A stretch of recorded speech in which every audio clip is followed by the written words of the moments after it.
Ang Diyos na hari na sinasamba natin, biruin mo, ang Diyos ang nagsisip ng standard. Pero kung puntahan mo siya, laging pangalawa. Kung puntahan mo siya, laging, di sa alam mo, lagi tayong late. Amen? Napakataas ng standard eh. Minsan sinasabi, ay hindi, kasi nag-ano pa ako eh.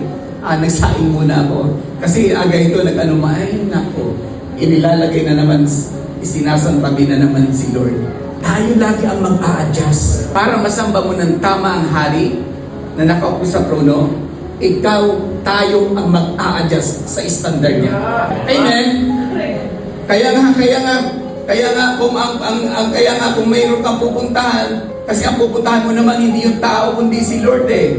So ikaw mag-a-adjust. Kung may gawain ka, mag-a-adjust ka ng oras. Gigising ako ng mas maaga kasi may gagawin ako eh. Kasi bakit? Kasi ayaw mong malate doon sa pupuntahan mo. Kasi si Lord ang pupuntahan mo. Amen? Amen.